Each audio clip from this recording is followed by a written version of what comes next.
जय श्री कृष्णा। आज की कहानी ठाकुर जी और किशोरी जी का एक मार्मिक प्रसंग। गोलू अपने माँ बाप का इकलौता बेटा था। गोलू की माँ लोगों के घर काम करती थी। उसका पिता दिहाड़ी मजदूर का काम करता था। गोलू के माता पिता गोलू को बहुत प्यार करते थे। वह कम ही कमाते पर गोलू की हर इच्छा को पूरा करते थे। सबसे पहले जो भी चीज आती गोलू का उस पर सबसे पहले अधिकार होता। एक दिन गोलू की माँ जिस घर में बहुत सालों से काम करती थी उस घर की मालकिन अब बहुत बुरी हो चुकी थी। उसका बेटा विदेश में रहते थे। गोलू की माँ उसके घर का सारा काम करती थी। उसकी मालकिन के घर युगल सरकार की सेवा थी। अधिक बुरी होने के कारण अब उसके मालकिन युगल सरकार की सेवा नहीं कर पाती थी। तो एक दिन उसने गोलू की माँ को पूछा कि क्या तुम मेरे इस युगल सरकार की सेवा को स्वीकार करोगी।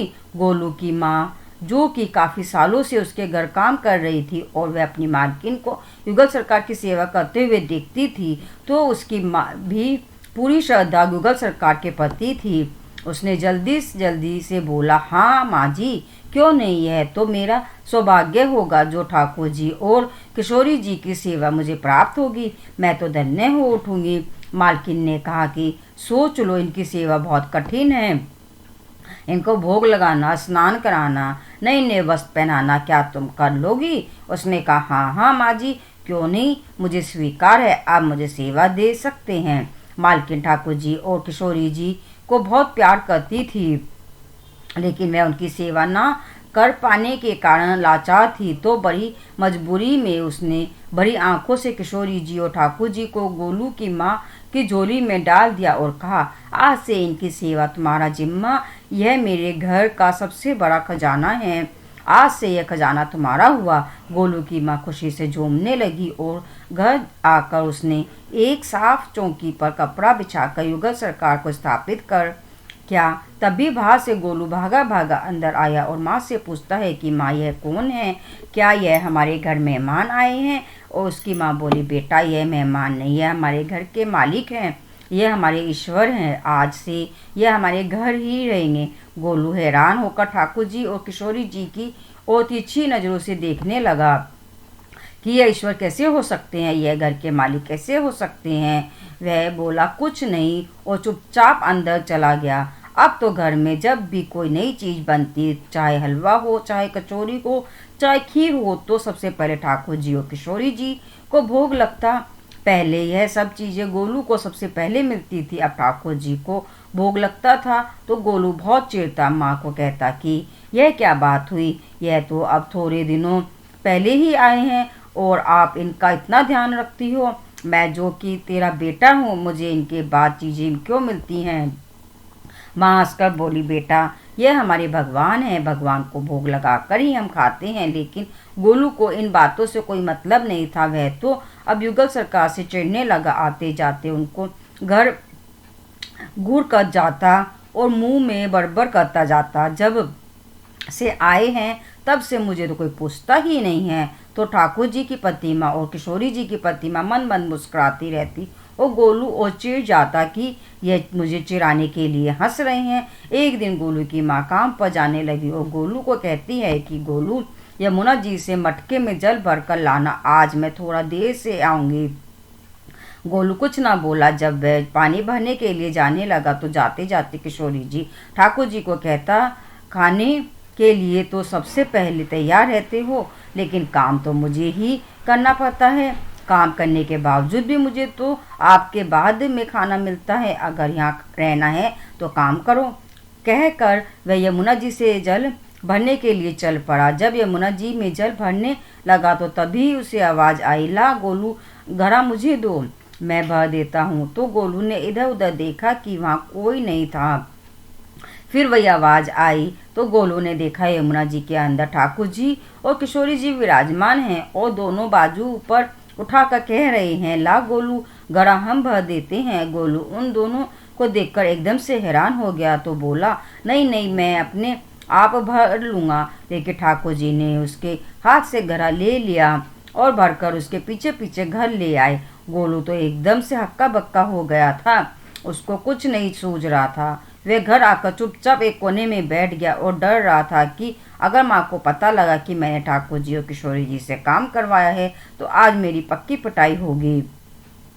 जब उसकी माँ घर आई तो उनके आते ही गोलू बोला, माँ मैंने नहीं कहा था इनको पानी भरने के लिए, यह खुद ही आ गए थे मेरे पीछे पीछे, अब देखो गीले कपड़ों में बैठे हुए हैं। तो गोलू की माँ ने जब किशोरी जी और ठाकुर जी को गीले कपड़ों में देखा तो एकदम से हैरान हो गई और कहने लगी कि यह जरूर तेरी शरारत है, तूने जरूर इन पर जल डाला है और अब बातें बना रहा है। गोलू ने अपनी माँ को समझाने का बहुत प्रयास किया लेकिन माँ ने उसको डांट कर चुप करा दिया और ठाकुर जी के वश बदलने लगी। अब तो गोलू को युगल सरकार पर और गुस्सा आया, इनके कारण मुझे डांट पड़ी है, मैंने तो इनको नहीं बोला था काम करने के लिए। अगले दिन माँ फिर काम पर गई और गोलू को बोली, गोलू तेरे बाबा कुछ काम से बाहर गए हैं और घर में अनाज नहीं है, तो कुछ अनाज लेकर चक्की से पिसवा लाना, तब तक मैं लोगों के घर का काम करके आती हूँ। गोलू ने हामी भर दी। गोलू ने अनाज का कनस्तर धीरे से उठाया कि फिर ना युगल सरकार मेरे पीछे आ जाए और तबे बाँव घर से बाहर निकल गया। लेकिन वह क्या, ठाकुर जी और किशोरी जी तो वहाँ पहले से ही खड़े थे और गोलू के हाथ से कनस्तर लेकर अनाज पिसवा कर घर ले आए। घर आकर गोलू का डर के मारे फिर से बुरा हाल था कि अगर माँ को पता चल गया आज उन्होंने फिर काम किया है तो माँ फिर मुझे डांट लगाएगी। वह चुपचाप दरवाजे की ओट में छिप गया। जब माँ आई तो उसने ठाकुर जी और किशोरी जी के वस्त्र ऊपर सूखा आटा पड़ा देखा तो वह गोलू कह कर चिल्लाने लगी कि तुझे पता नहीं कि यह हमारे भगवान हैं और तू भगवान के साथ शरारत करता है, आज तूने फिर इनके ऊपर आटा फेंका है। तो गोलू शपथ लेकर कहने लगा, नहीं माँ, यह तो मेरे हाथ से गेहूं का कनस्तर लेकर खुद पिसवा कर आए हैं। तो गोलू की माँ आज बहुत गुस्सा हुई और बोली, तू तो जानबूझकर किशोरी जी और ठाकुर जी पर इल्जाम लगा रहे हैं, वह तो हमारे भगवान है, आज तुझे खाना नहीं मिलेगा, आज तुम्हारी यही सजा है। गोलू मन ही मन ठाकुर जी और किशोरी जी पर गुस्सा करता और अंदर कमरे में जाकर चुपचाप बैठ गया। जब उसकी माँ का थोड़ा गुस्सा शांत हुआ तो उसने आकर गोलू को बड़े प्यार से समझाया कि ऐसे हमें अपने भगवान को नहीं सताना चाहिए। तो गोलू आंखों में आंसू भर कर रह गया लेकिन बोला कुछ नहीं। अगले दिन फिर उसकी माँ बोली, बेटा आज तुम्हारे बाबा ने आ जाना है, बस आज का ही काम है, तुम जंगल से थोड़ी लकड़ियाँ ले आओ ताकि मैं आकर भोजन बना सकूं। अगर मैं लेने गई तो काफ़ी समय लग जाएगा, बस आज का ही काम कर दो। गोलू फिर डर गया, कहीं ठाकुर जी और किशोरी जी फिर मेरे पीछे ना आ जाएं। गोलू ने माँ को बोला कि मैं चला तो जाऊंगा लेकिन अपनी युगल सरकार को समझा लो वह मेरे पीछे ना आए। उसकी माँ हंसकर बोली, हाँ हाँ समझा लो दूंगी, तुम जाओ तो सही। गोलू जल्दी जल्दी लकड़ियाँ लेने जंगल में चला गया तो उसकी माँ काम पर चली गई लेकिन उसकी माँ काम से जल्दी वापस आ गई। जब घर वापस आई तो उसने देखा युगल सरकार अपनी चौकी पर विराजमान नहीं है। वह तो एकदम से घबरा गई कि कहीं गोलू की शरारत तो नहीं, कहीं युगल सरकार को कहीं रख तो नहीं आया। वह भागी भागी जंगल की तरफ गई। तभी उसने देखा कि गोलू के साथ दो लोग और लकड़ियों को लेकर घर आ रहे हैं। गोलू की माँ यह देखकर हैरान हो गई कि यह तो किशोरी जी और ठाकुर जी हैं। वह तो एकदम से हैरान परेशान होकर मूर्छित होते होते बची, यह क्या, हमारे भगवान हमारा काम कर रही हैं? इसका अर्थ गोलू ठीक कह रहा था। वह जल्दी जल्दी भाग कर ठाकुर जी और किशोरी जी के पास गई और लकड़ियों उनके हाथ से लेते हुए उनके चरणों में गिर कर रोती हुई बोली, हे भगवान, हे लाडली जू सरकार, यह आप क्या कर रहे हो? मुझे गरीब का काम क्यों कर रहे हो? ठाकुर जी और किशोरी जी मुस्कुराते हुए बोले, हम तो तेरे बेटे पर बहुत प्यार आता है, सब लोग हमें भगवान समझते हैं लेकिन एक तेरा बेटा ही था जो हमें को अपना मानता था, अपना मान कर वो हमें डांट भी देता था और हमारे साथ गुस्सा भी करता था।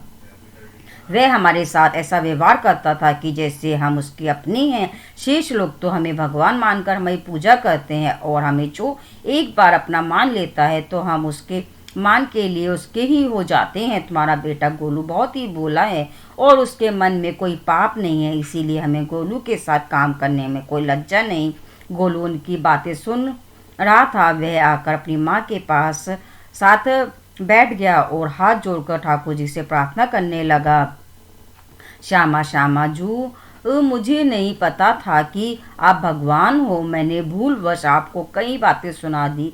मेरी भूल को क्षमा कर दो। भगवान ने उसको उठाकर अपने हृदय से लगाते हुए कहा, नहीं नहीं गोलू, तू तो हमारा बहुत प्रिय सखा है। तुम जैसे भोले भाले भक्त हमको बहुत प्रिय हैं। पापी और दुराचारी लोगों से तो दुनिया भरी पड़ी है। तुम जैसे लोग तो इस दुनिया में कब ही हैं। ठाकुर जी और किशोरी जी उस घर में ईश्वर के रूप में ना रहकर उनके घर का सदस्य बनकर रहने लगे। बोलो जय श्री कृष्णा। कृष्ण कन्हैया लाल की जय। राधे रानी की जय। ये थी एक मार्मिक प्रसंग, ठाकुर जी और किशोरी जी का एक मार्मिक प्रसंग। बोलो जय श्री कृष्णा।